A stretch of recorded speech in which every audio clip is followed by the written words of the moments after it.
How you all doing? Can you hear us? Can you see us? Can you feel us? Can you smell us? I think we're going live now. Welcome everyone. Episode 35 of What Are You Listening To? Thanks for tuning in. It's going to be a great show. It is going to be a great show. I know it's going to be a great show. Brian, good to see you again. Hello. Nice to see you made an effort to come on the show. Shawn, it's great to see you again. Thanks for coming on. Pleasure. Ian, good to see you. Thanks for coming on. Thanks for having me. Let's just do the housekeeping, get it out of the way, and then we'll get on with the show. Fancy. I like that. Like and subscribe. And then let's move to the chat. Let's see if we've got any people watching. We like people to watch, right? So let's see. Let's see if anyone's watching. Oh, hello, says Brian. Good to see you watching. All right, shall we get going? As usual, we've got 5 records. Actually, I've got 6, but you'll see why. Oh. Hey, there's Andrew. Hey, Andrew. How you doing? Hey, Andrew. There he is. Andrew. You. Yeah, we've got 5 records each. We're going to have some nice banter about. We're going to have a good time. I'm excited to see what everyone's picked out. So let's get things going, shall we? I'll go first. Brian, Shawn, Ian. We'll go around 5 times and see how things unfold. I think it's going to be a good time. So I said I've got 6. So my first choice is like a twofer, but bear with me, it makes sense. So I bought both of these records on the same day at the same shop. They were both the same price. They both came out in the same year. And they're both veteran bands who, for some reason in like 1995, decided to kind of re-record their old hits or classics from the 80s. Like one's a UK band and one's a Japanese band. Any guesses? Chaos UK? Oh, you're kind of close. That's pretty close, yeah. So the UK one is the Varukers. Yeah. So for some reason in 1995, they were kind of back. They'd reformed a new lineup, and they decided it would be a good idea to go into a fancy studio financed by We Bite Records from Germany and like re-record all their old classics, you know, Protest and Survive, Soldier Boy, you know, all the classics. And they didn't really need to do it, to be honest, because the results, I don't know, it doesn't really hold up well. And there's no songs on here that are better than the original versions. Let's just leave it at that. Oh. You know, Yeah, hard to do.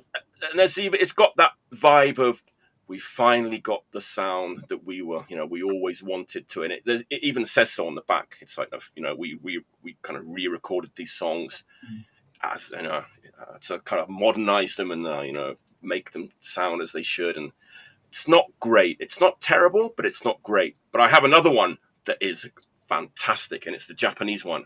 This is one I'm excited about. Brian might have this. But this one, Laughin' Nose. Oh, yes. It is good. It's fucking amazing. I was like blown away by how good it is. So, you know, they went back. It's Laughin' Nose. It's a great title. Laughing Cunts. Laughing Cunts up your nose. So you've got the Bollox and the Cunts. Another great coincidence from 1995. But I don't know how they did this. They just went into a studio, re-recorded their like best songs from like the early 80s. And it just works as a kind of standalone record. It's really good. Yeah, it is. The graphics are hilarious because they're like early computer. They are so pixelated. I don't know if this is showing up, but like the pixelation is off the chart. It's insane. You know, and it's just for that too. That's kind of it's new songs, I guess, but in the same style and the same shitty graphics. Yeah, but it's like, is it on label? It's on Let's Rock, which I think might be their own label, but it doesn't have that. Oh, let's record these songs as we wanted them originally sound. It doesn't. It's not like that at all. It sounds like they're having a great time. It's just this really nice, like fuzzy, distorted, like production they have. There we go. There we go. Nice pull. It's right there. What are the chances? I was like And shocked. here's the next one that I was talking about. Oh, you don't mind, please. Yeah, I was just shocked at how good it is. It's like it just works. Yeah, because they did a bunch of kind of not exactly pop punk, but kind of mainstream punk records there from they were on a major label. 85 to like 93 or something like that. Yeah, a whole bunch of records. That's right. Really like lightweight, happy-go-lucky pop punk. They were huge. They were a stadium band at that point, you know. Yeah. But then I think they kind of got tired of that and then wanted to go back to their roots. But they did such a good job with it. It's great, you know. So never mind the Bollox. Like here's the Laughin Cunts. Pick it up. I'm sure it's cheap. This cost me like 700 yen, 600 yen, something like that. But I think this might be the best like Laughing Nose album, honestly. You know.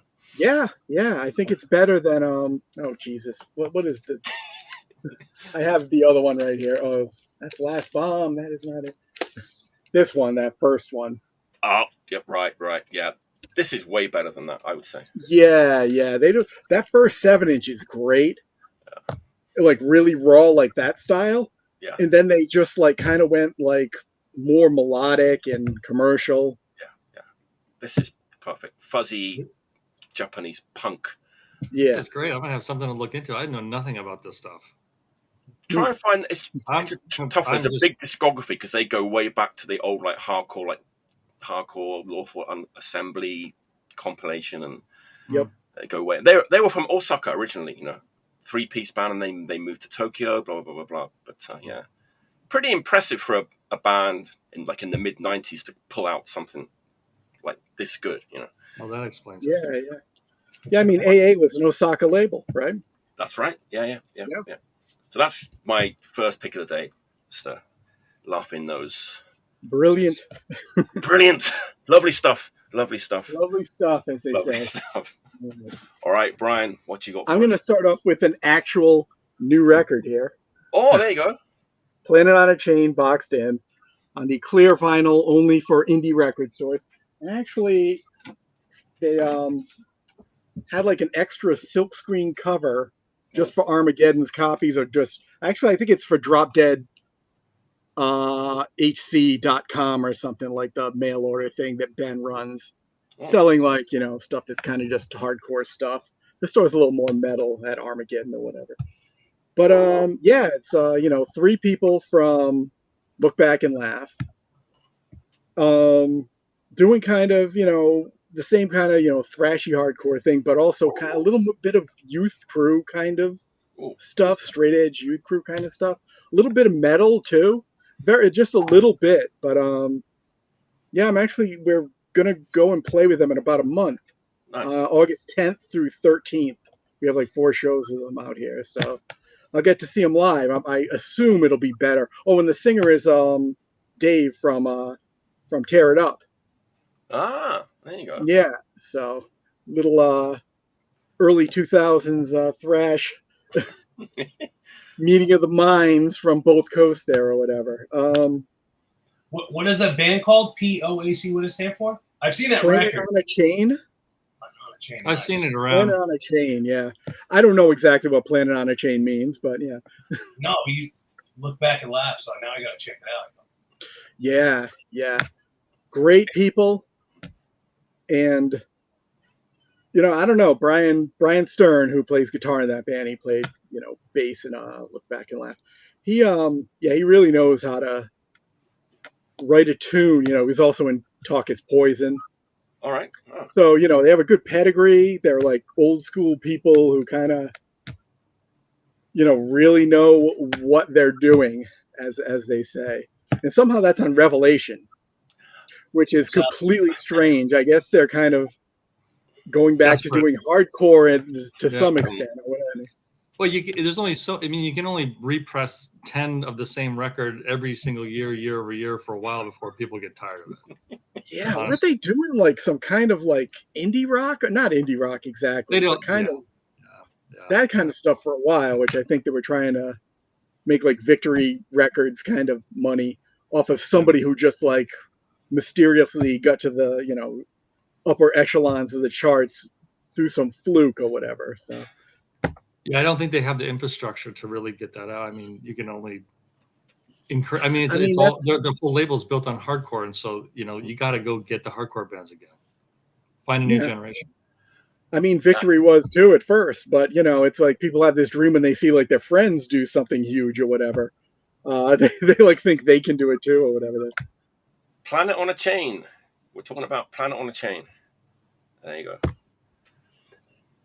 Brian, didn't Nate pick the 7-inch as one of his top 5 of last year? I'm pretty sure he did.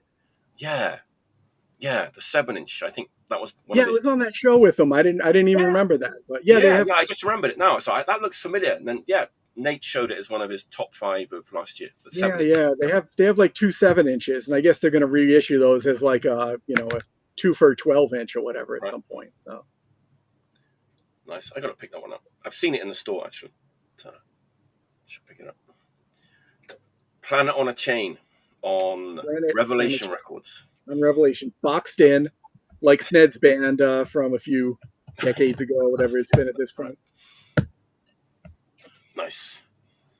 Okay, Shawn, what's your first record of the day, my friend? Well, I don't mean to be stuck on formalities, but I have to do something. I didn't get a chance to cheers you guys. Oh, here we go. I have this delicious drink. It's called Persoli Punch. It's okay not to drink this. And then down here at the bottom, I don't know if you guys ever had this. It says, this drink will enable you to feel like stage diving even when the band is simply tuning guitars or blowing trumpets. I don't know what the hell that's about. Cheers, guys. How does it taste? I'm not going to have that again. All right. Sorry about that. I just had to do that. That's going to be the screenshot for this episode, by the way. So I don't know a ton about my pile that I have over here, but this is the stuff I just got. This is the stuff that I'm really enjoying right now. So, Black Army jacket. Oh, yeah.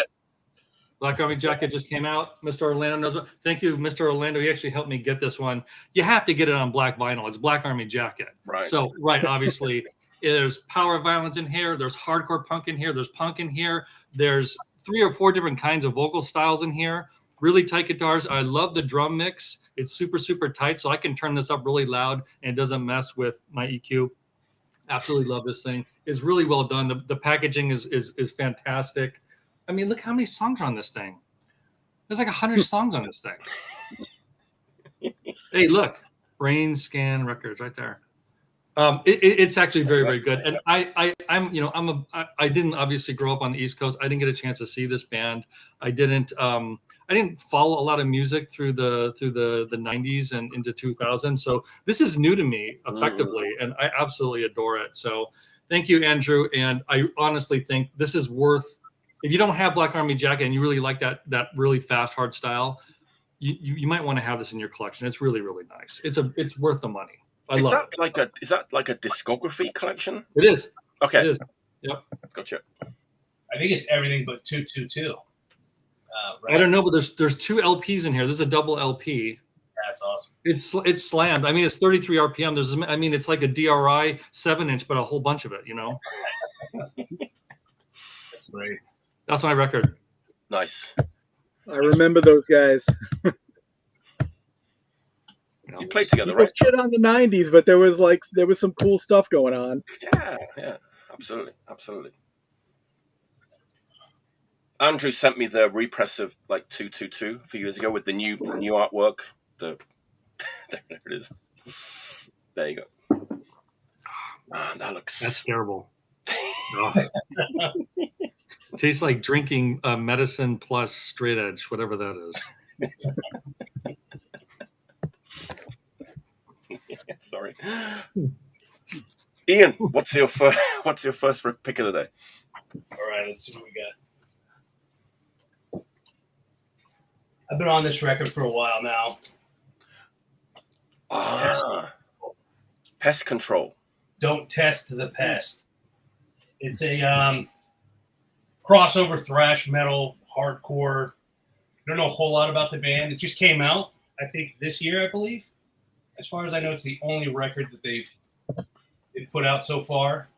They're from the UK, from Leeds, and this record absolutely rips.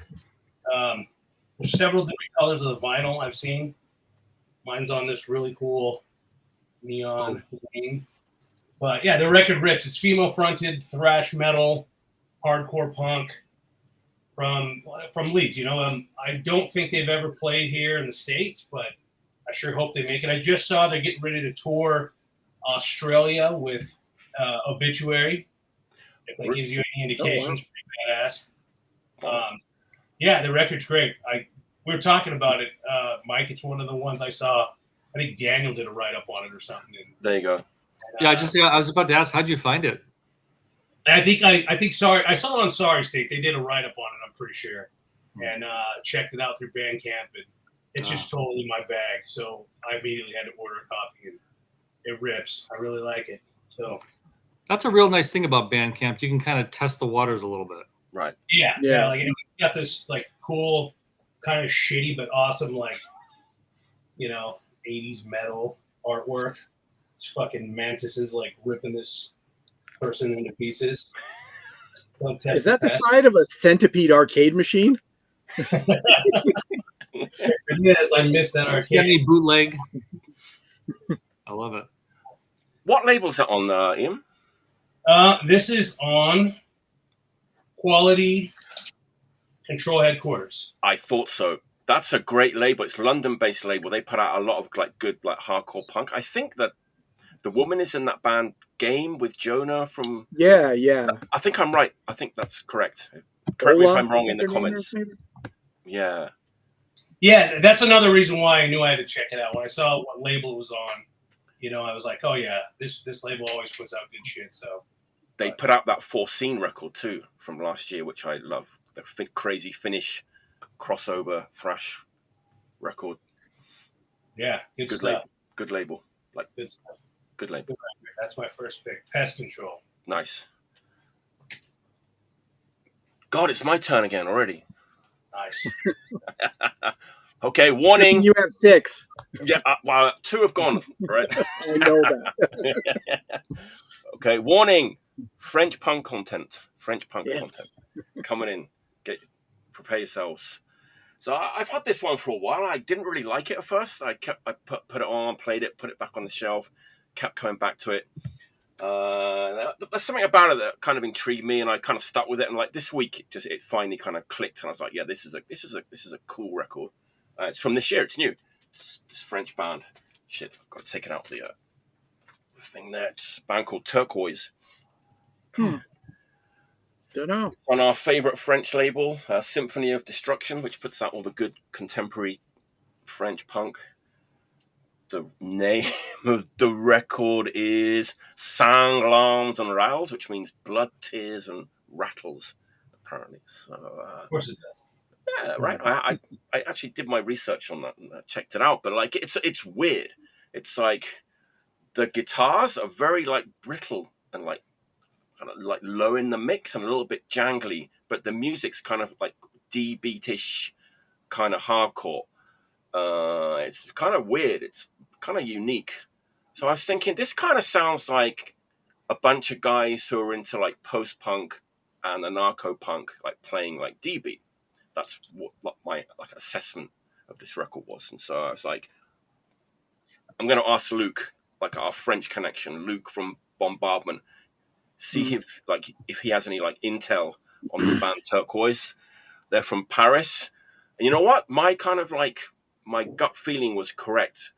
It's weird. There's an ex-member of High Vis in this band. Oh, wow.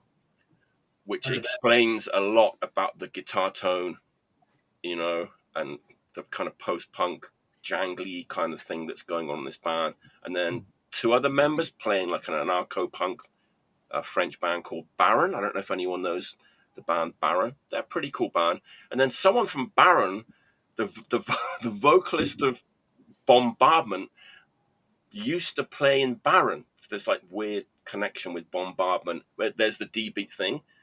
The high-vis thing is the post-punk thing. Comes together, and this is what you get. It's just like weird D-beat post-punk. There you go. New genre has been invented in Paris. That was awesome. I don't know anything about that band, but that cover is awesome. I like it.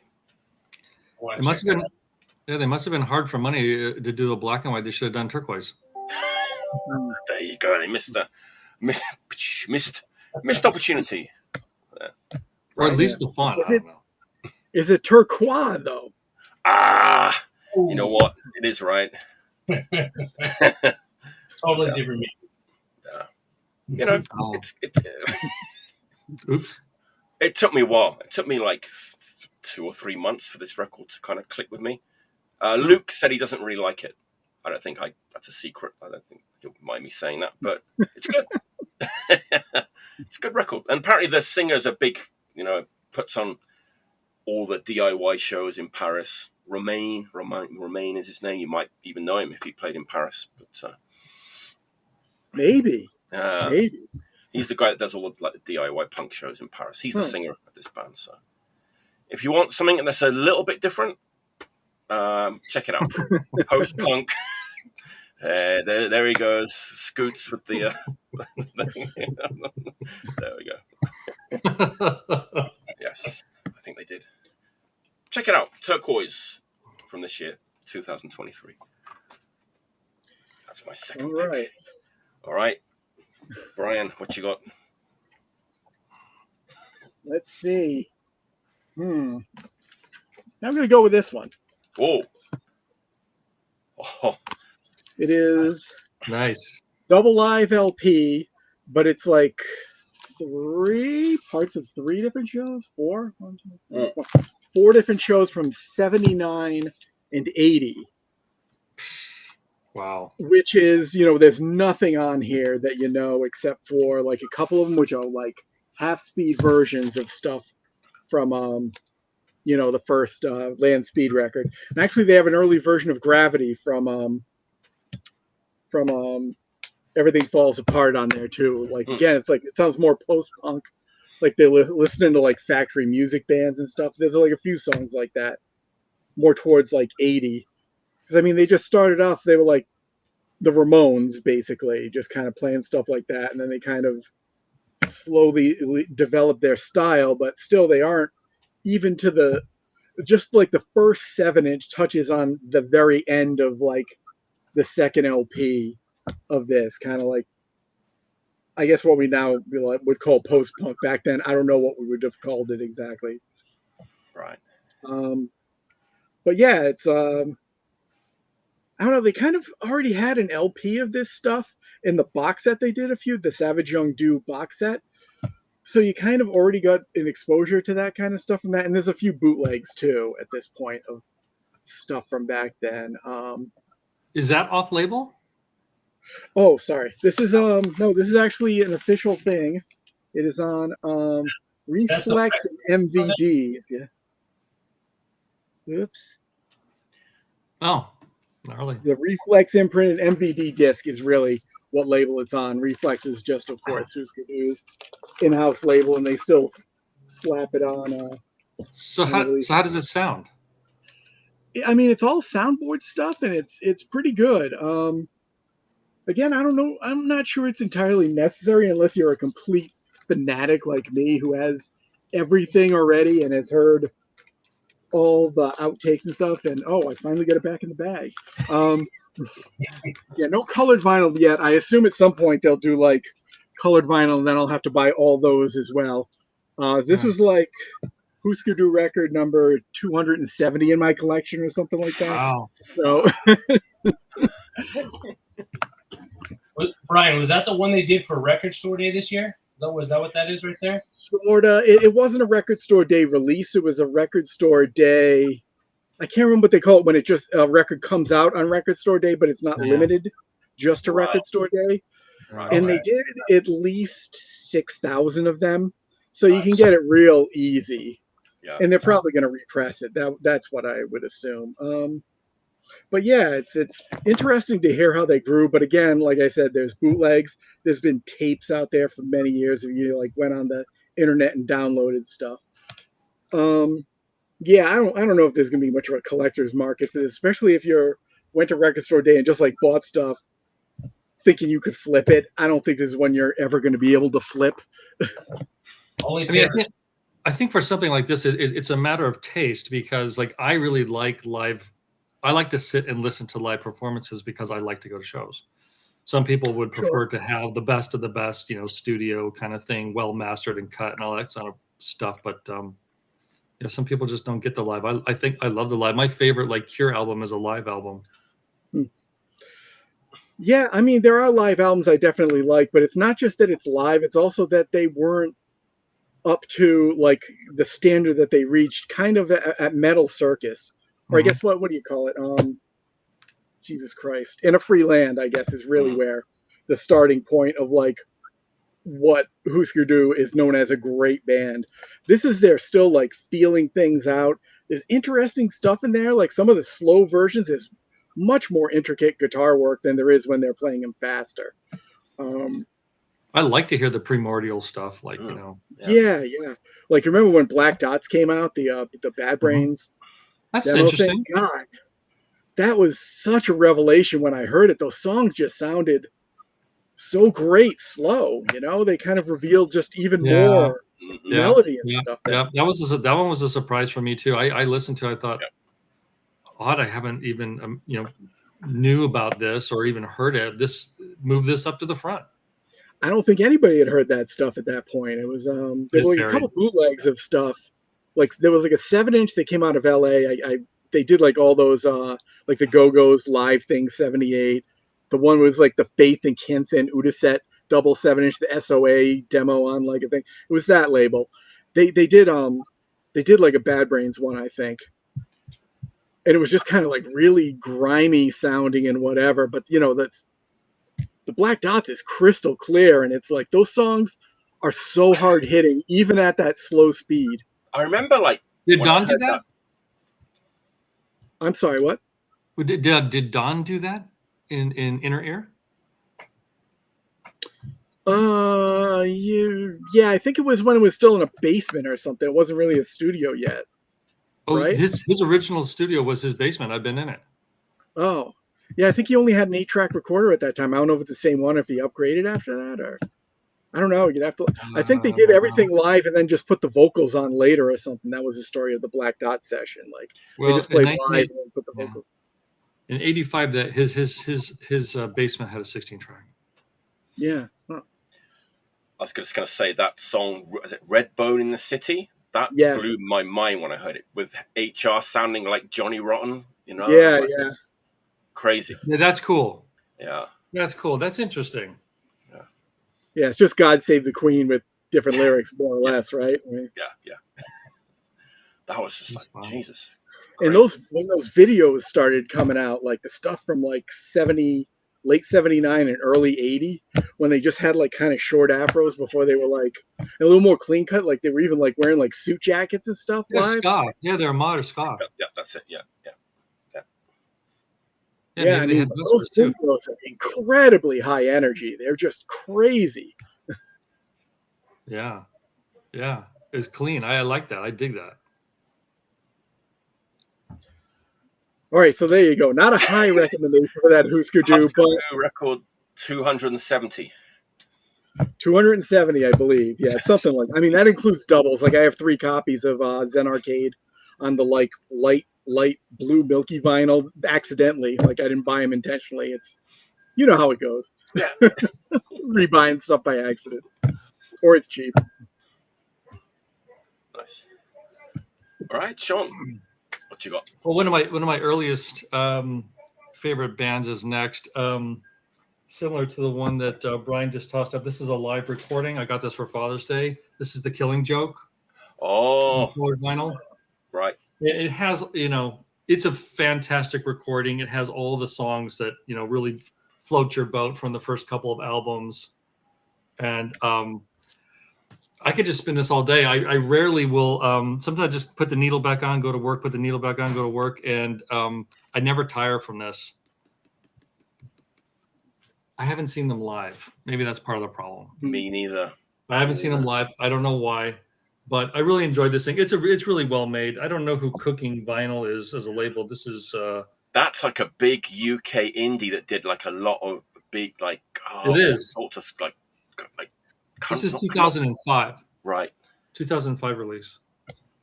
Made in the UK. Yeah. It's fantastic. Double vinyl, gatefold sleeve, really well made. I love it. What can you say, right? I also want to say I really like the run of like modern, like modern day Killing Joke, like studio records. I think they're all great.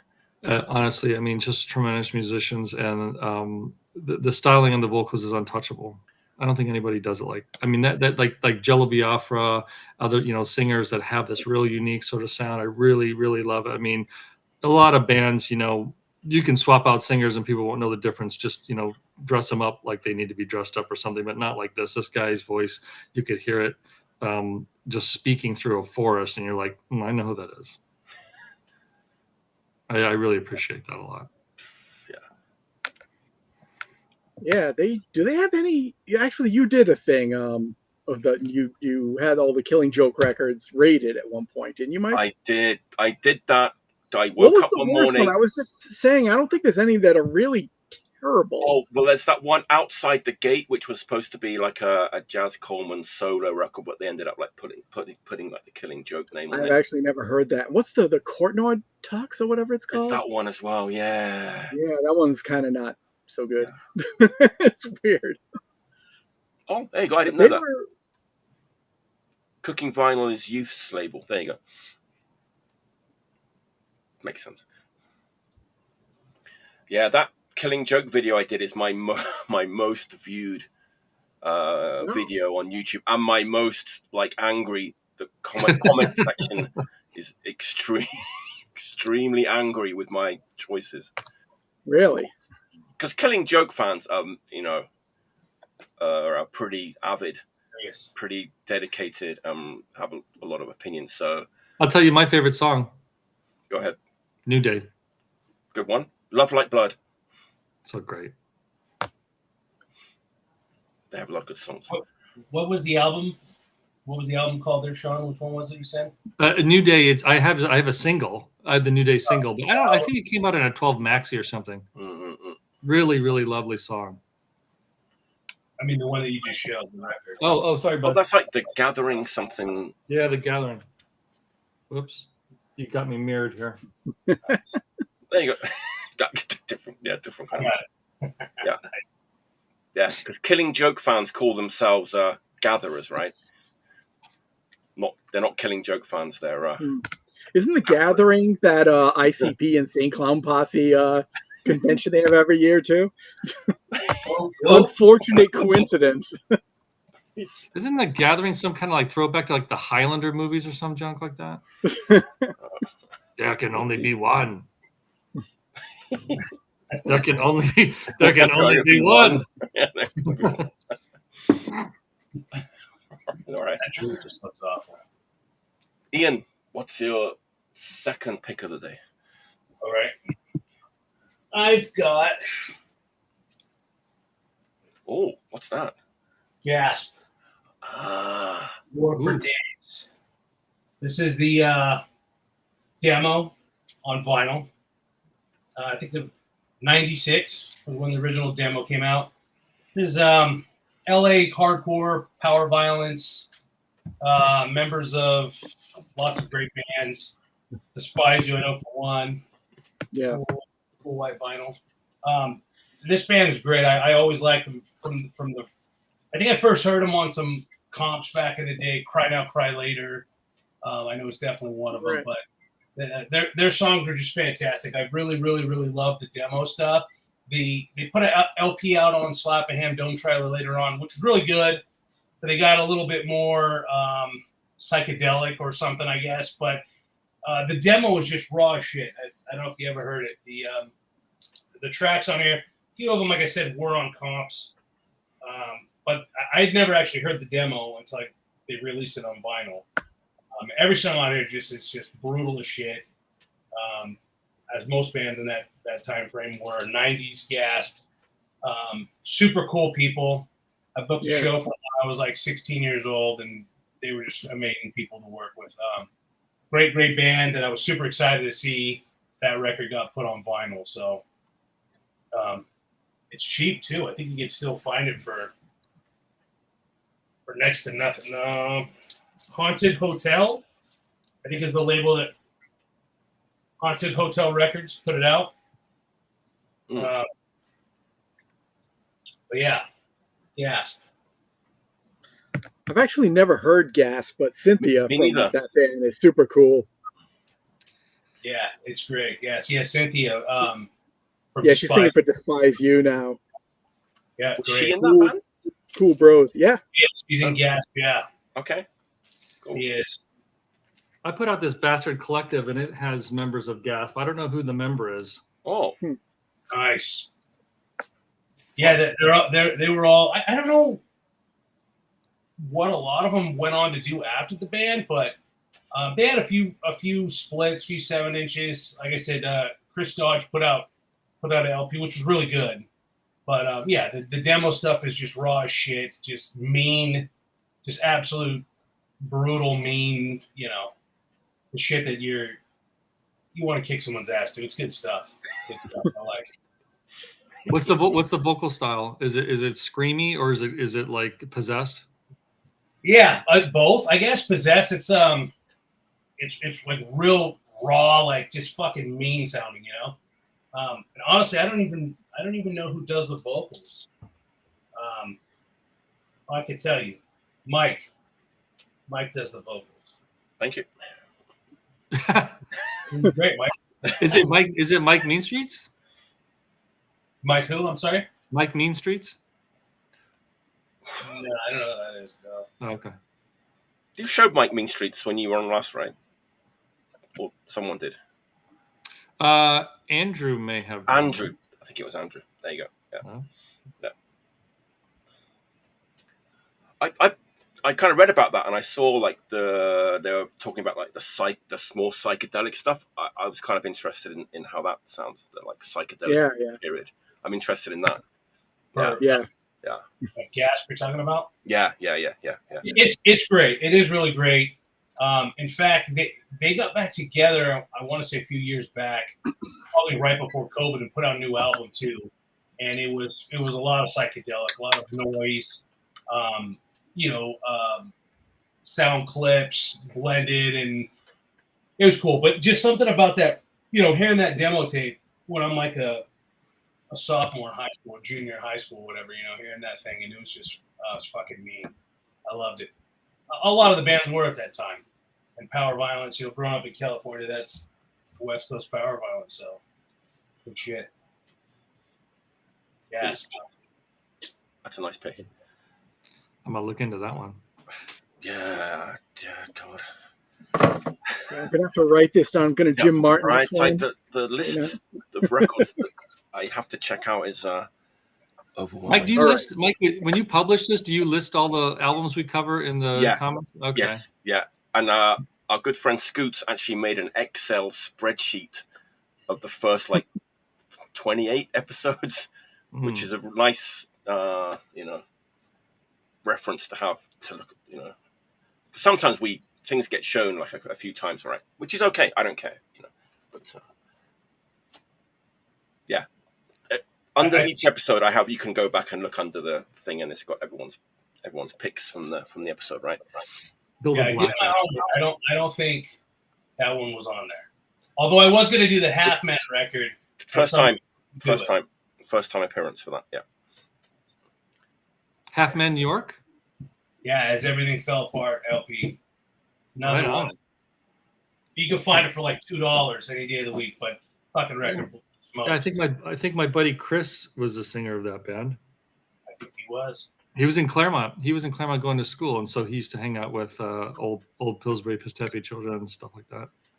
Yeah, I was going to do that. Somebody beat me to it. That was also. He used to let us play live at KSBC Radio Claremont, Pomona College. It was fantastic. Man is a Bastard actually has a recording, I think, off of that, or it's KXLU. I can't remember. Nice. Reagan era hardcore. Is that a genre that one of us made up at some point along the way? That was a label. Oh, there you go. I don't know why. Label. It came into my mind when I was thinking about this next record. I don't know why. It's like Reagan era hardcore. Was that a thing? Is that a genre that like someone invented? But Iron Lung Records has been putting out so much good stuff, but a lot of it's like on the power violence side, which is fine. This is like Reagan era hardcore style. Pittsburgh band, fucking rips. Band's called Speed Plans. Mm-hmm. Look at that. Never heard of it. Aesthetics on this record. Statues of God. So it's a one-sided 12-inch with an etching on the back. I don't know if it will show up. I guess it kind of shows up. There you go. Guess that's a statue of God. Oh, I wonder if they did it at Erica Records. Yeah. No song under 1 minute. Sorry, over 1 minute. No song over 1 minute. Yeah, we the have last two, which are just a hair under a minute each. Just raging fast, like early 80s hardcore. No power violence. Kind of pretty rough DIY recording. Amazing drummer. Some tasty guitar. They got two guitarists. Some like tasty leads going on at some points. They got compared to like the Repos, if anyone remembers that band. Right. Cleveland band, right? The Repos were a Cleveland band, right? Chicago, maybe? Okay. All right. There you go. Jordan says it needs a repress. This came out earlier this year. I got this. So I wasn't going to show it because I thought someone had already showed it, but I went back and nobody had. So there you go. But I was thinking that Electric Chair record is a record that like a lot of people have been talking about for like old school like 80s hardcore. But nobody's been talking about this one, which is, for me, it's like just as good. It's great. Is it cartwheel hardcore? Is that too much of an insider joke? You know, got Electric Chair, that band. Yeah, they do. The singer does a lot of cartwheels when they play live. Apparently, didn't know that. That was for Jordan, but it's a great band. Yeah. Okay, Repos is Chicago. Okay, that kind of spoils what I was going to say. But they have a song called Cleveland. So everyone's like, are they kind of tipping the hat to the like Cleveland hardcore of years gone by. But just raging, back to basics, hardcore punk the way it used to be played in the Reagan era. Great record. If you like hardcore. This is recorded just last year, 2020. It's new. It came out this year. They have a single and some other like tapes and stuff, I think. But they're a Pittsburgh band, and I think one of the members is in the Illiterates, which I think. Let me know in the comments. Great record. Yeah, I've seen that Speed Kills. I didn't know it was already out of press. I thought Speed Plans. Yeah, Speed Plans. Yeah, I thought Jansen just posted that recently. It's only a few months old, I think, at this point. So. What is on the front cover there? Is this like somebody's doing? They're pulling them out of the water. They're doing a baptism. I can't figure it out. Yeah, now they're on like a hospital bed, I think. Right? Uh-huh. You can see that. Oh, I see. Yeah. I'm gonna have to look into that actually. What this must be a spinal injury. Yeah. Ripping record from this year. Check it out if you can find it. Jordan just said, Speed Plans. Sorry, I was thinking in my head, not unsafe at any speed. I don't know. Yeah, Speed Plans, Statues of God, Iron Lung Records, 2023. Island Records. Ripping hardcore. Island Records, bandmates with U2. Iron Lung, Island Records. Split with Peter Tosh. All right, Brian, what's your? Me? Is it me? Yeah, you. All right. Let me pull this out of the thing. Oh no, I lost the insert. Lost The the first stickers. F.O.A.D thing, Oh, there we go. reissue of a 1989 Colombian compilation tape. All boombox recordings. Unbelievably raw, violent stuff. There's basically no music on this record. It's just the rawest hardcore. Not entirely true. There are a few things that kind of sound like, but I mean, even when they're doing like street punk stuff, the vocals are still that full bore, like yelling, like. But yeah, this is incredible. Like I couldn't even tell you where some of the bands, like different bands, start and stop. But like the Attack de Sonido, that's the first band on here. It's just like a complete wall of noise, drums, and just the rawest vocals. Again, not like really music. I mean, a lot of these bands like them, BSN, Bastard Sin Nombre, Herpes, HPHC, they had 7 inches too, like later on. But this stuff is just so insanely raw. It's just crazy. It's just it's like kind of like if Confuse were playing like Fear of God covers or something on some of it. It's just so crazy. And it's like, again, it's not like, I don't know when one band starts and the others end in some of these things. And it's just like an experience of like hearing the whole album as like just a wall of noise, of complete brutality. And I think you can still get this fairly cheap for under $30 anyways, which for a double LP, not bad. That's good. But yeah, the Colombian stuff, it was just so hard to get back in the day. Yeah. And I'm glad some of it's gotten reissued. Not all of it has, but yeah, this actually, I guess it has some extra tracks on the end of side 4 too, like more rehearsal tracks just tacked on the end, just because probably they had space or whatever. But yeah, this stuff is just beyond, as they say. Oh yeah, just this I have one piece of like, I don't think I have any. When I used to trade with people back in the day, I don't have any Colombian flyers, but somebody sent me this poster for a gig. This is like this is how crude and raw the music also is. It's like hand screened, like just letters on here, and it costs whatever 1,500 pesos or whatever they have in Colombia for money or whatever. It is just so basic, bare bones, and raw. It's something, if you're into like really noisy hardcore, this is like the holy grail kind of. It really just for is. the length of it too. So, you know me, You have to Brian. take I'm a not, break I'm between sides. Go ahead. You have to take a rest between sides just to emotionally recover. Of course. You know, like Brian, I'm like, that kind of music isn't really like my thing, but that I love. I love that. And there's volume 2 and volume 3, right? With like more contemporary. I did see a volume 2. I haven't seen a volume 3, but that was like 2005 or 2015. Yeah, something like that. It was like way later. Yeah. So I haven't even heard those. I can't imagine they're anything like that. Different, but there's still some really good stuff on there, though. You know, yeah. But it's very different. I love Colombian stuff, anyways. Even till today, like there's some like Policarpi, Sousa Viciosas. So good. They're such a great band.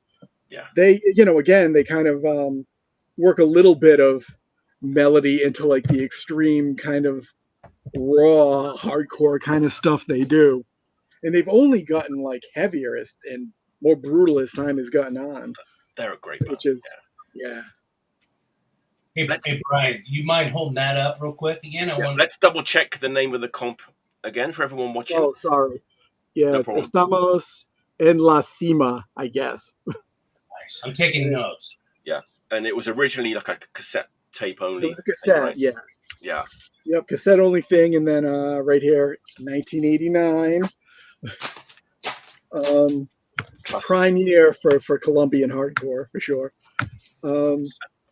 Yeah, so that's one tip of the hat to F.O.A.D. Yeah, they did a really, really, really good job on that. So tip of the hat to them, absolutely, for that.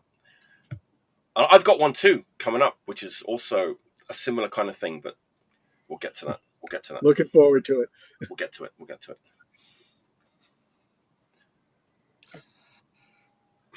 All right. Mike, do you remember the English band I brought on the show last time? I do, because actually I was going to mention them in my next pick. It was Sad Lovers and Giants. There we go. So for James in the comment section, he knows I don't like the shrink wrap. So James, I saved this moment just for you. So we don't need that.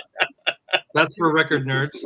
Anyways, I was so impressed with finding that post-punk band and really getting into that music. I couldn't keep myself off of getting another one. This is 81, 82 recordings.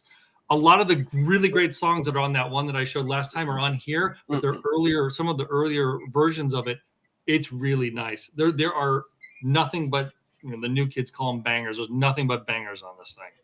If you like that, I don't know what's a style, post-punk, whatever styling. This is a really, really good record. It's well made, all that kind of stuff. What is this? It's black vinyl. That's cool with me. I don't care. It's cheap. It's cheap. I got like $20 or something off it. Eco Jam Records in Oakland. I get their stuff. Check them out on Instagram. This is on Dark Entries 2016. All right. Yeah, all songs recorded 81, 82. This is fantastic. I absolutely love this. It's a fun record.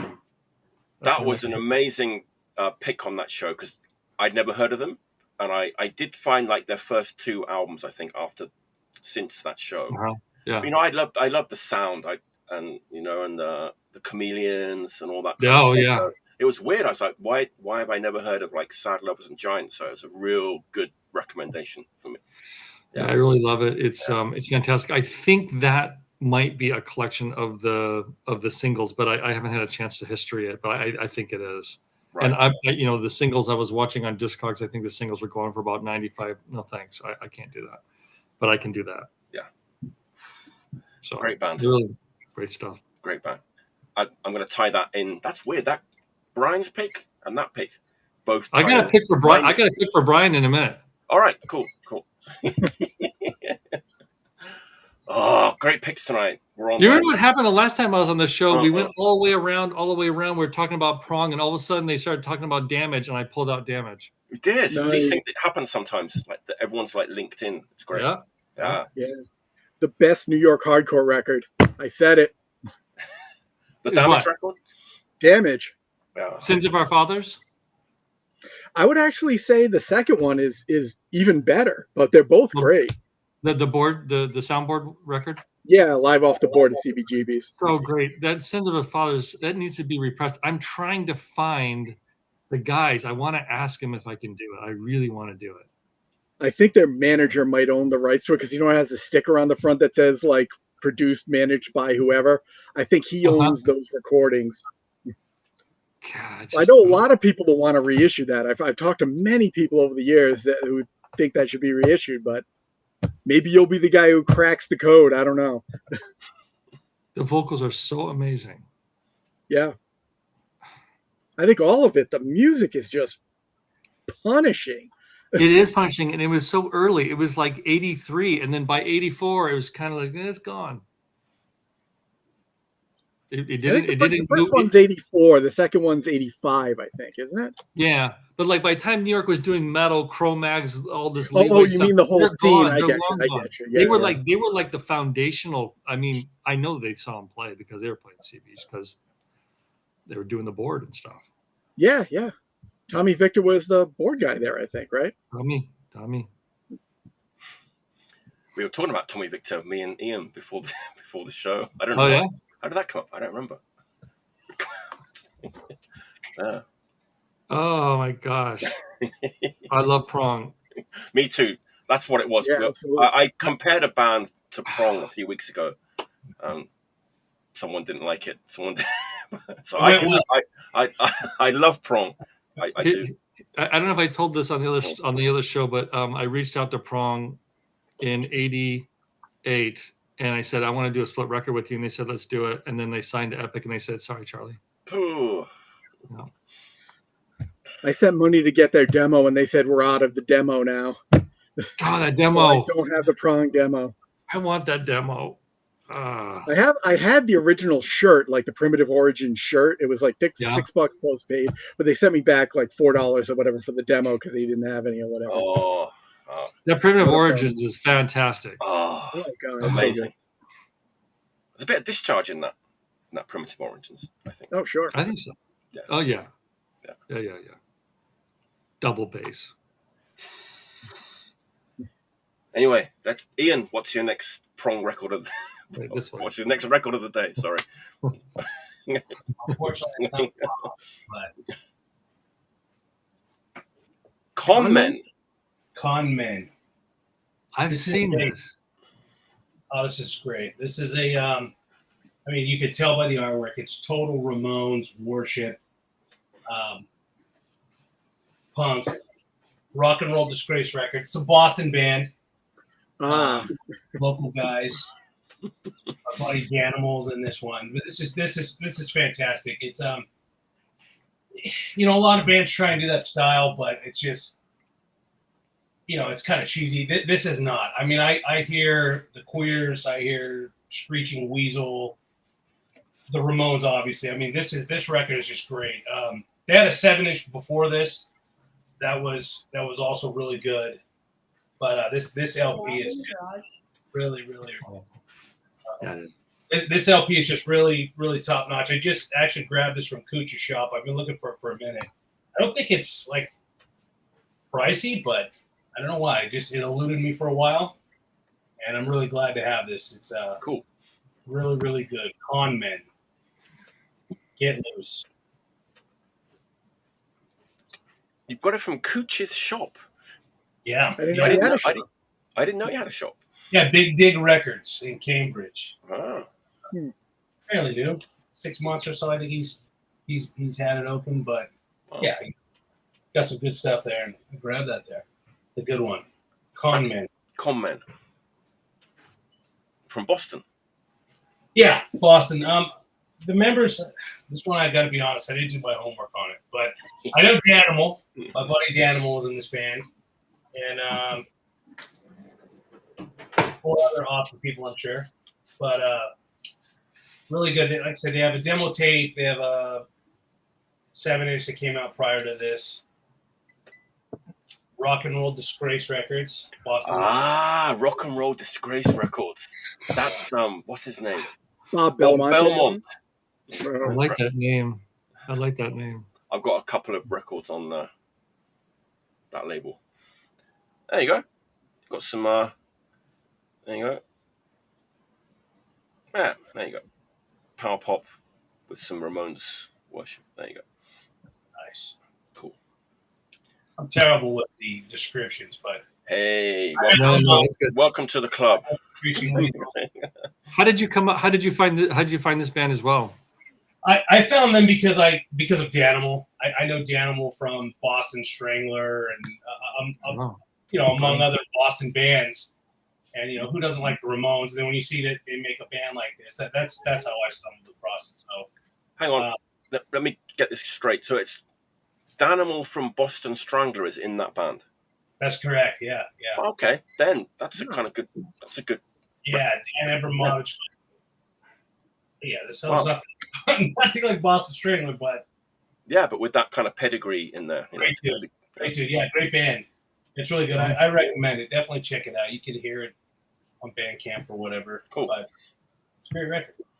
Good stuff. Awesome. Cool. All right, Brian, F.O.A.D.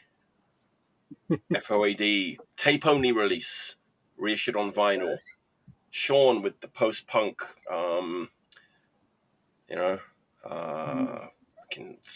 Jesus, I always forget the name of the band. Sad Lovers and Giants, right? It's a hard name. I know. So what? Yeah, that's a tough one. Sad Lovers and Giants, post-punk, tape only, F.O.A.D. F.O.A.D.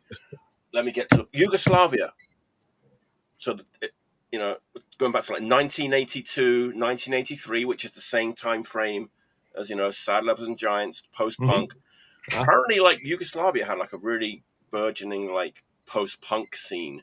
And these two bands were kind of the top players in that scene. And the label that originally put it out on tape was called Galerija, ŠKUC, Izdaja. In 1983, they put it out as a tape, but apparently they did like the early layback stuff too. According to the internet, it tells me so. F.O.A.D steps in last year, puts it out on vinyl. Oh, Jesus Christ, it's a great record. They did a great job all around with everything. I'm talking about this record. Let's get it the right way around. It's not the right way around. It's a split LP. Here we go. Mrtvi Kanal, which means dead channel. There you go. I looked it up. And GRC. So it's like two Yugoslavian post-punk bands in like 1982, 83, tape only. Really primitive, like raw recordings, but it's so great. And the both bands are like kind of different styles. Like the Mrtvi band is more like keyboard and like a little bit harder. And the other band, GRC, is more like, there's like, I want to say like a little bit of like Gang of Four, like that kind of herky-jerkiness going on in there. But man, it's both two great bands. Yugoslavia, post-punk, primitive and lo-fi post-punk, which doesn't sound polished like any of like a lot of the big other countries. F.O.A.D did a great job. They didn't do anything fancy, just reproduced the cassette tape. There's a booklet with like gig flyers and photos of, the scene at the time. And they even like, did this really nice, they put it in this nice like brown like paper bag. Sleeve. This nice attention to detail. Is that polylined? What's that? No, it's just all paper. It's not polylined, right? It's paper. It's got like the... It looks like it does have poly in it, yeah. Yeah, it does inside, yeah, but it's... I'm just thinking that thing's going across that hard paper all the time. That's going to be feather scratches galore. Yeah, don't worry. Like elementary school toilet paper. yeah, that's exactly what it is. That's exactly what it is. That's cool. I've never seen it entered like that. I've never seen it entered like that. No, it's pretty cool. I mean, hats off again to F.O.A.D. They did a really good job with this. This was like something that was really lost in the mist of time. Some underground. I missed that one. You'll love it, I think. It is like the post-punk, but it's very raw and primitive. It's got an edge to it, So don't make me say the name of the record again. Yeah. Mrtvi Kanal GRC split tape, split LP from the former Yugoslavia. Great stuff. This is one of my favorite F.O.A.D releases, actually. Just like, I don't know. I'll have to look for it. It's cool. It's cool. It's a good one. It's a good one. There you go. They've even got there you go. That's the original tape on the back. There you go. Brad. Cool. We've given a little bit of heat to F.O.A.D because a lot of their releases are really like overdone and like with the big puffy jackets and the too many like splatter vinyl and the gaudy obies. So I like to see that they kind of really showed some restraint with this reissue and just kept it real simple. We can't have any gaudy obies. Gaudy obies. All right, Brian. All right. This is an obligatory one for me. Oh, okay. Going back to a classic. Oh, there you go. Little Alice Cooper. Whew.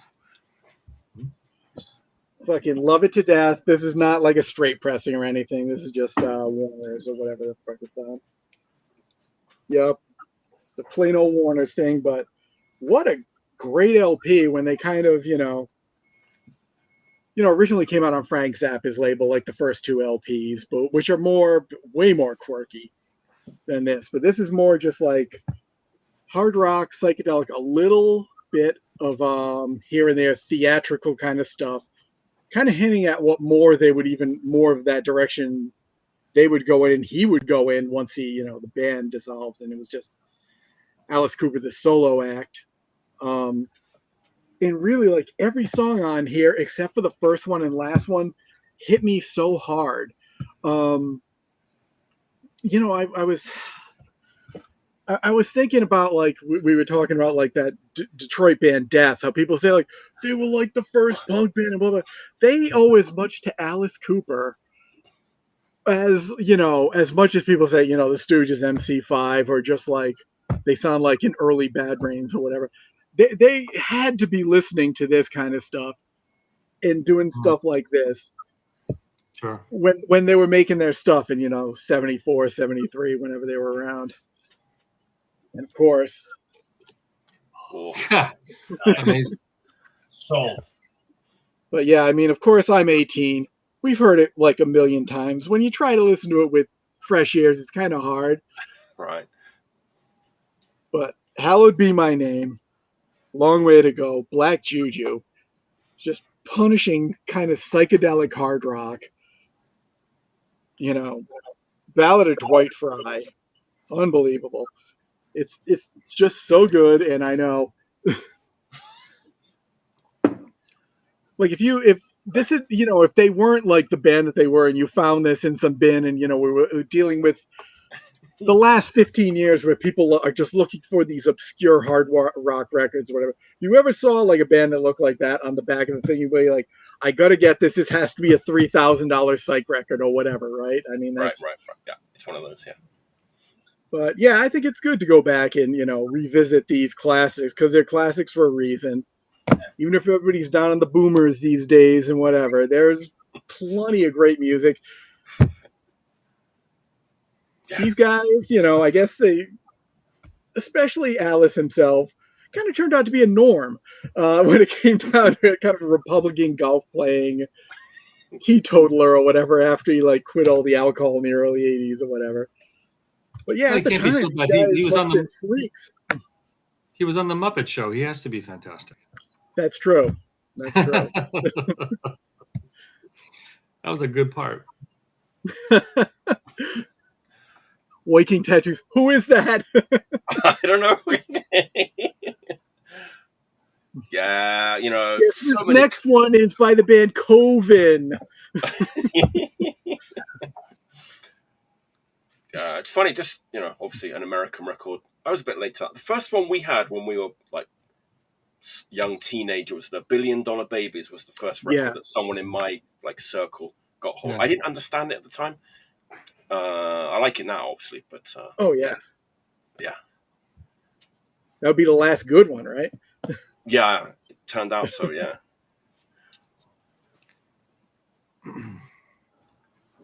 Classic. So everybody should go and listen to that. Yeah, go sometime this week. Maybe not tonight. That's worth a revisit. All right, Shawn. All right, I think I mentioned on the last show that I'm kind of embarrassed that when I was a younger person, my scope of view in the music was so restrained. It was so restrained. It was so narrow that I really missed a lot of good music. This one's for Brian, actually. This came in the mail just the other day. Oh yeah. It's almost emotional, honestly. The guitar tones, the analog quality, you can tell because with modern bands, I'm not knocking like metal hardcore kind of stuff. I know like the digitized guitars, it does have some styling, but I really love this record because the recording is so open. It's so clean. The guitar tones are very unique. The whole thing, 23 songs. They even beat DRI by one song. It's fantastic. Of course, it's a classic, but it's new to me. And I really love, from my musical taste, this coming into my collection is like, obviously a long overdue addition. But I think when this thing first hit the turntable about a week ago, I think it's already, it's already VG plus. I've already scratched the hell out of it. No, I haven't, but I really played each side. Like, I mean, I've heard these songs before in the past. Like, obviously, this is 83. They put out 3 records in 83. Metal Circus, this, and then what was the next one? Help me out, Brian. Metal Circus, this. But the one after that would have been New Day Rising, but that's 84. Okay, well, they did almost like 3 records in 1 year. This one was recorded in 83, if I'm not mistaken. But just hit every song. Every song is fantastic, obviously. And SST, I mean, they're still putting this out, and it's a really nice record. I mean, I wouldn't, I'm not knocking record collecting by any means of the imagination, but I don't know why someone would chase down a first press for a whole bunch of money when you can get a brand new one from SST in perfect shape. It's in perfect shape. It's $20 or something like that. Anyways, I love this. More record. Like 28 now because they raised all their prices. Like okay, yeah, but it's for two beautiful discs and 23 songs. I mean, for roughly $20 to $30, it's a no-brainer. It's such a great record. You could buy like some modern piece of junk you're not even really sure about versus a stone cold classic record they'll be talking about 100 years from now. I mean, really, that's how I look at it sometimes when I'm like, do I really want to buy this? And I'm like, what am I fucking thinking? I could buy 3 like mediocre records or this fucking incredible piece of wax that, I just want to own the artifact or whatever. I'm a sucker sometimes, and I'll just buy a bunch of vinyl. I thought, what, I should have just went hard on that one that's $100, Yeah. But, I'm guilty of that. Absolutely. But that will never leave my collection. It's a keeper. I've actually always wanted to ask Brian if he has a favorite Husker Du studio album. It might be Zen Arcade. All right, it's there you go. Really good. I mean, I've done the order, but I mean, the order changes depending on like, if I listen to like something a lot and something really clicked with me. I mean, even Candy Apple Gray, which a lot of people don't like a lot, I love it. That's my favorite, which I always get like. It is such a downer. Yeah. Oh God. Yeah. It is the most depressing album. And the sound, it's just so thin sounding too. It's brittle. I think just the opening of the Crystal, that song Crystal is so good. It just carries the whole record right to the end. It's like just an amazing opener. Did they produce that record? Yeah, they produced it themselves. Yeah, I don't think there's like really a bad song on there, even though, I mean, maybe you hardly getting over it or whatever. Yeah. Like some people might be like, what's going on here? But, ballads. But, ballads. You listen to Bob, he just sounds like so distraught, like when he's singing it. I'm so far down. Yeah, so far down. That's another one too. Right. Yeah. So this is another band that the sound is really unmatched. Yeah. Very consistent, unmatched. They're not replicating someone or some other band. There's no attempt to steal any artistic qualities. No, I mean, they didn't have it in a vacuum, but what they did with their influences, not a lot of people can do or whatever, I guess, just create something just so unique.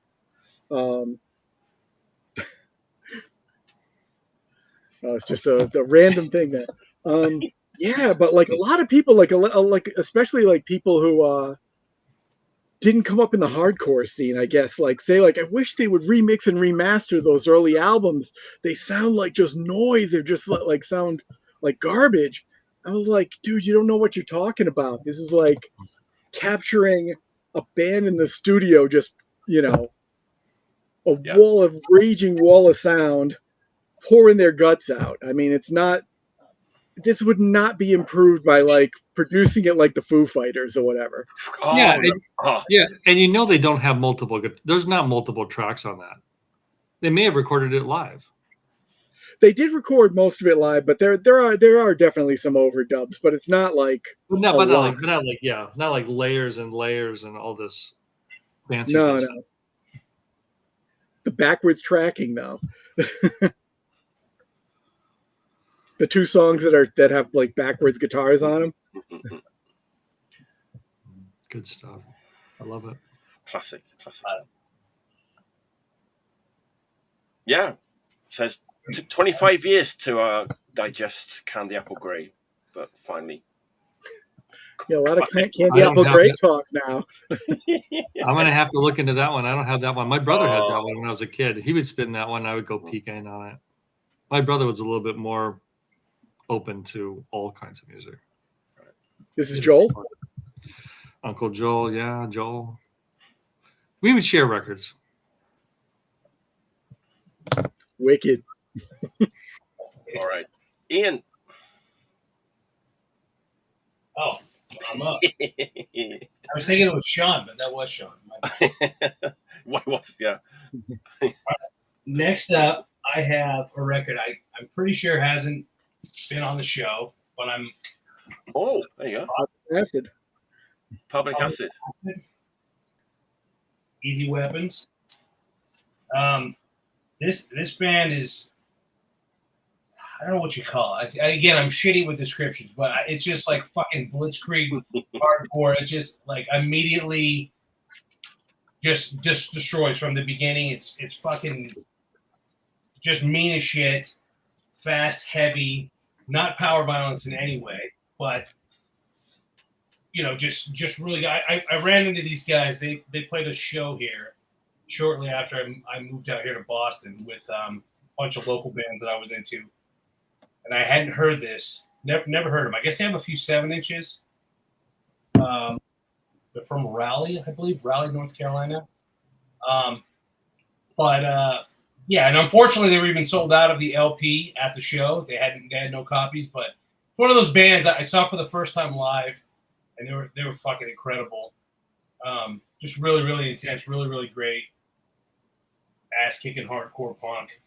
And I had to track down a copy of it. The record came out 2018, I believe, originally. Got repressed by Paco. La Vida es un mus repressed. Yeah, that's what this is. I've got the reissue on La Vida es un mus. Yeah, but yeah, I think you can still find it. I mean, I just found it, I don't know, within the last year, but it's really, really, really good.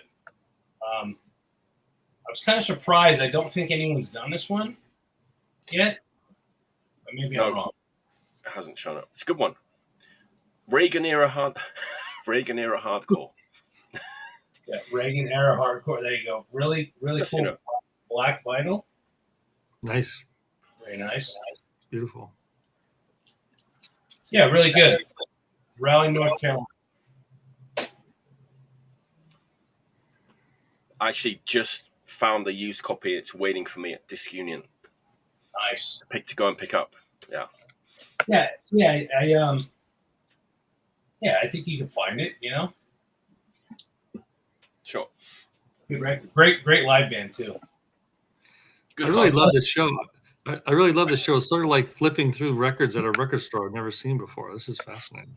Yeah. I gotta check that out. Yeah. Public Acid, Easy Weapons.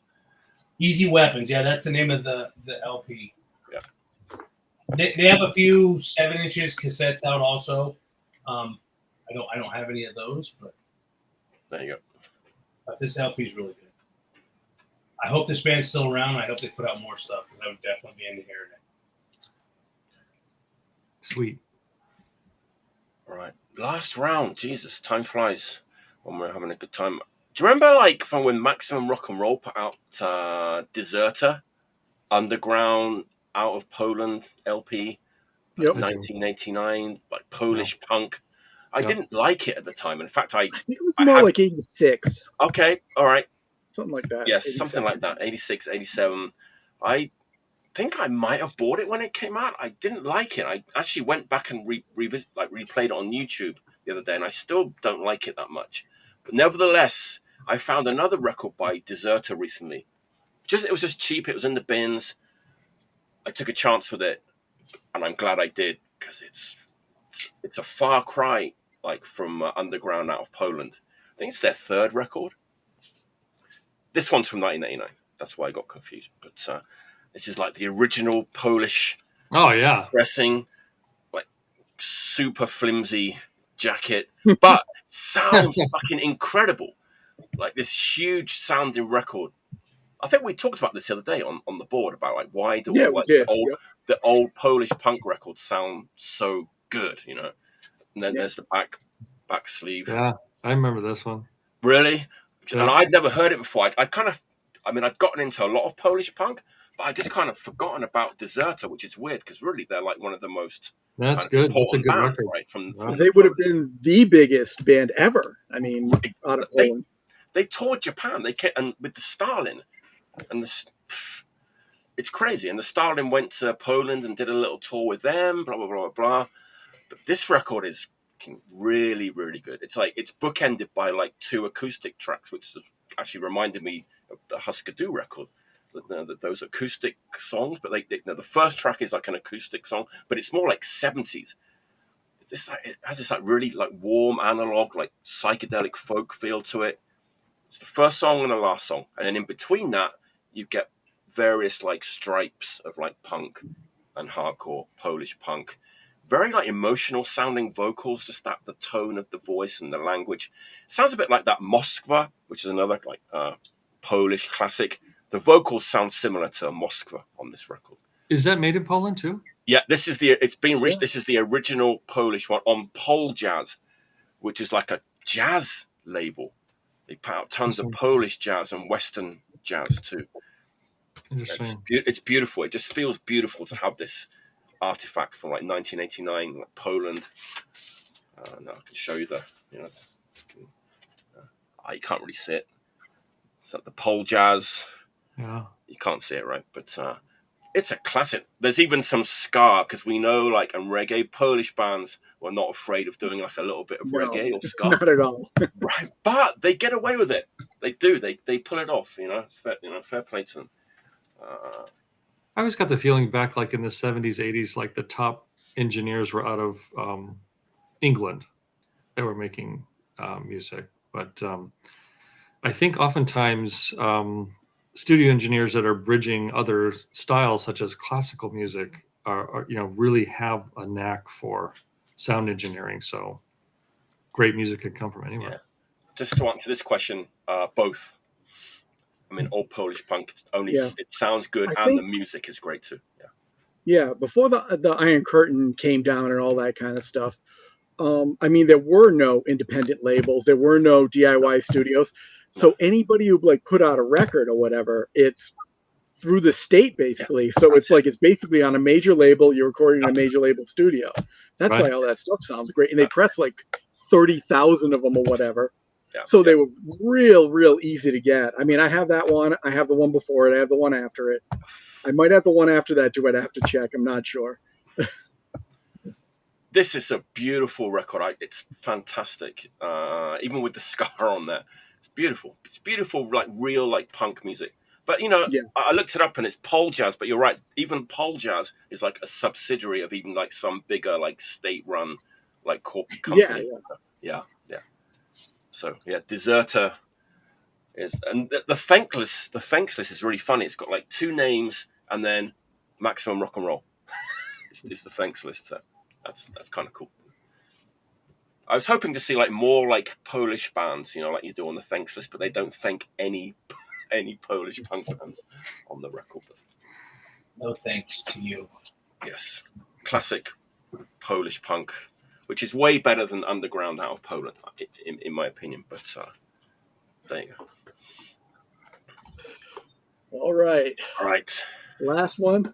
I almost feel bad about this one, but why would I? When we're talking, oh yeah, brother, the Macho Man, Randy Savage, be a man. After his career fizzled, he decided to be a rapper.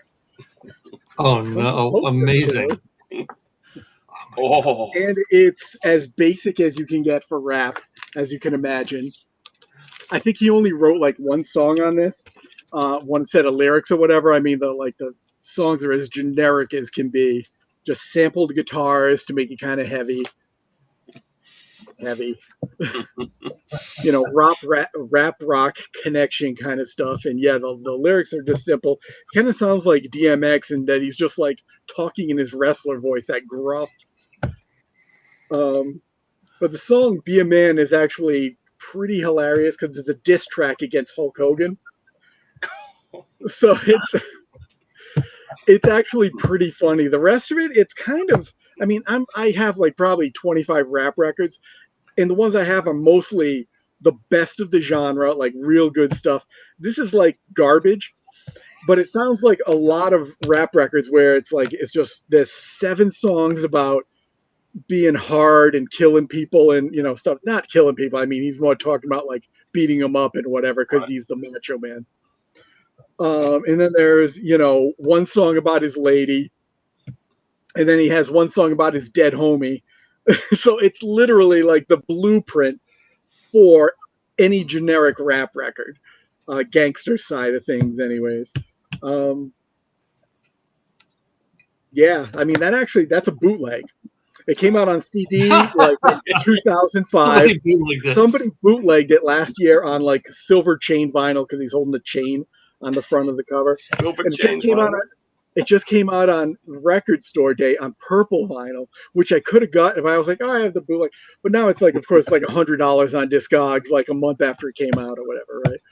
I should have got that.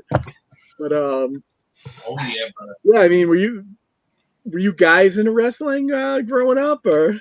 I used to watch in England on wrestling was huge in England. Like Sunday afternoon, you would sit around and watch wrestling on TV, but it was just like men in like little. No fancy stuff. It was like north of England, working class blokes with big fat blokes like wrestling. Yeah, I think I watched it for like 5 years, like Roddy Piper and the Iron Sheik and George Animal Steel, like that era.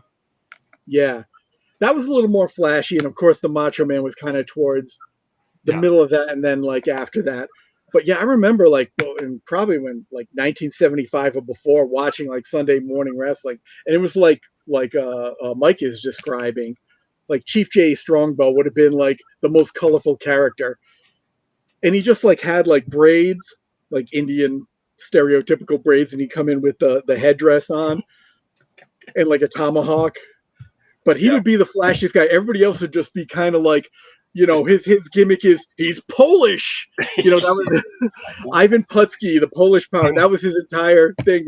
It wasn't that he was like, I don't know.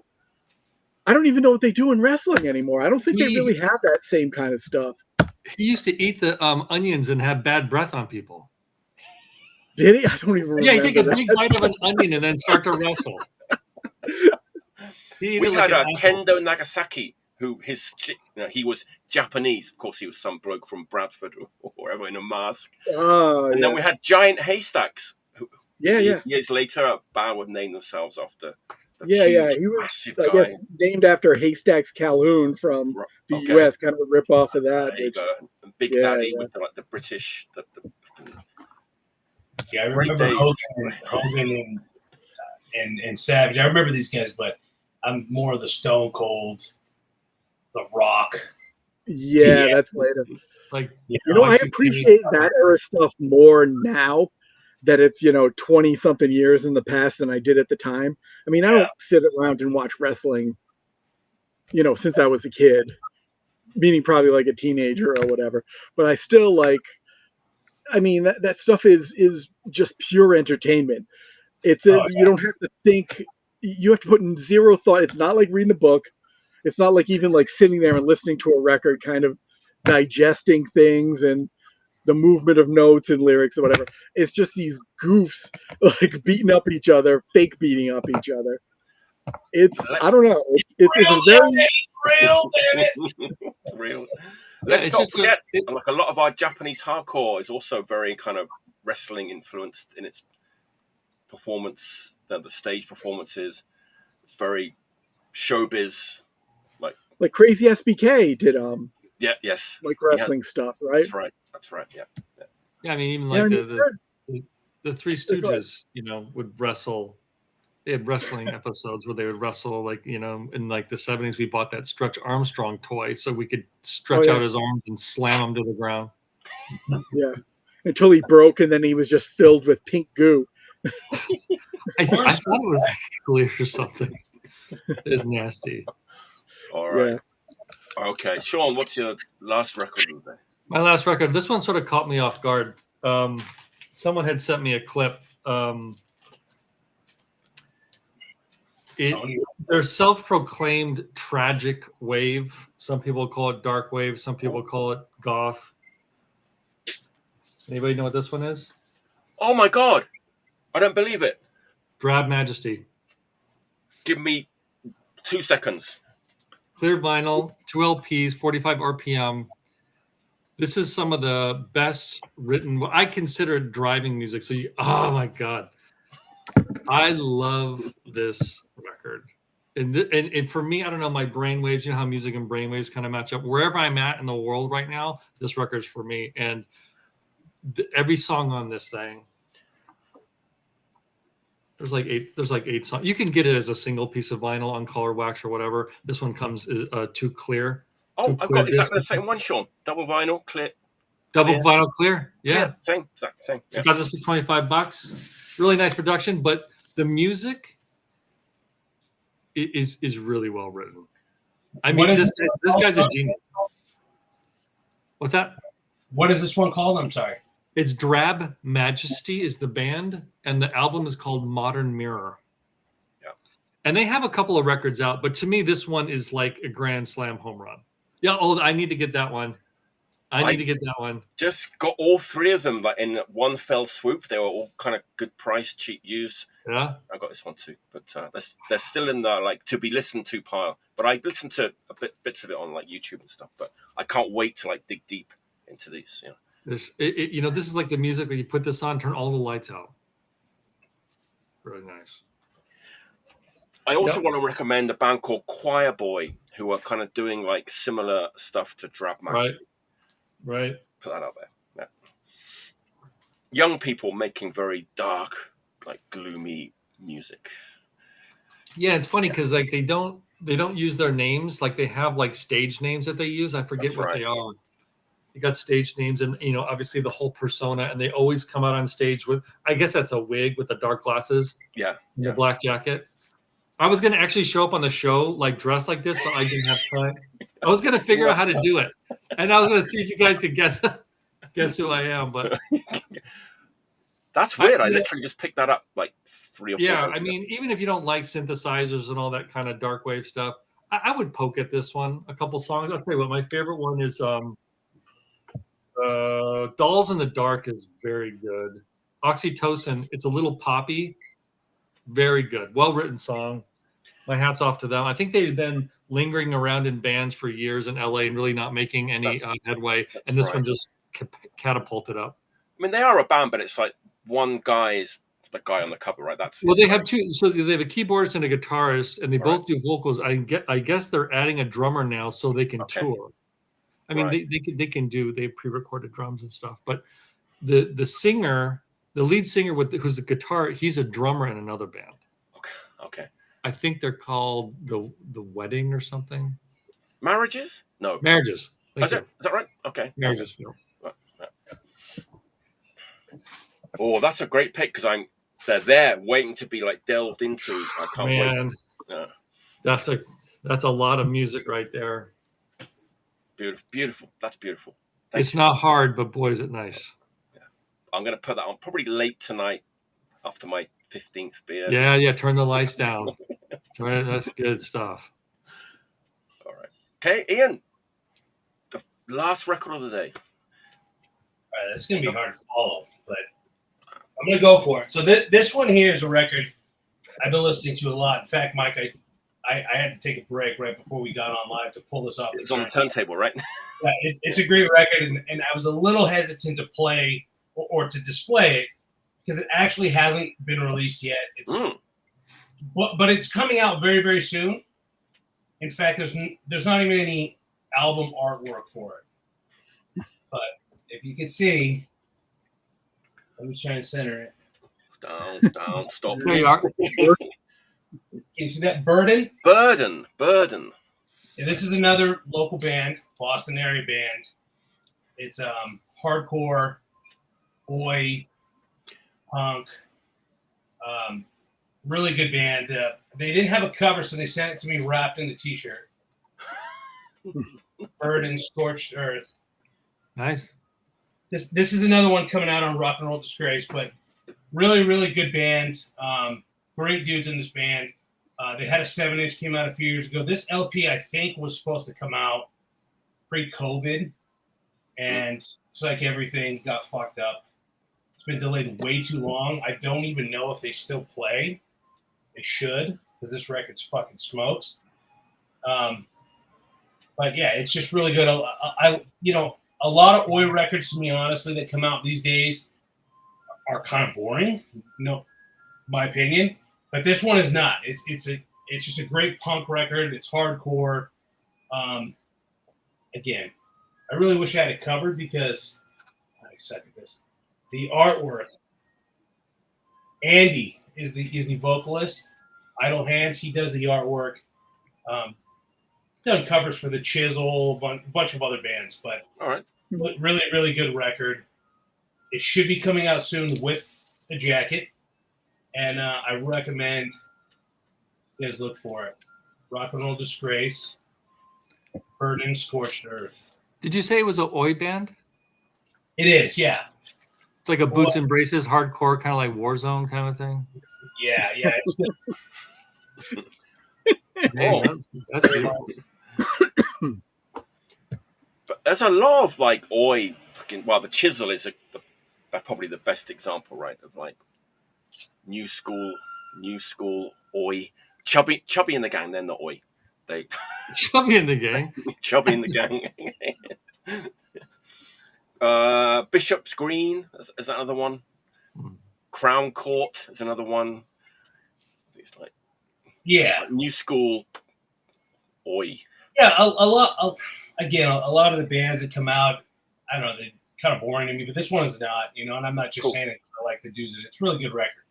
Really good hardcore record, and the 7-inch was also really good that they put out several years back. But hey, Ian, another good one that I think Jordan might have showed, which is it's a very tough sounding Oi, is that, oh Christ, Ultrarazia. That's the singer and the drummer right there. The one that Warthog Speak just put out some good. So there's some good ones coming out, and this is definitely one that I put on that list.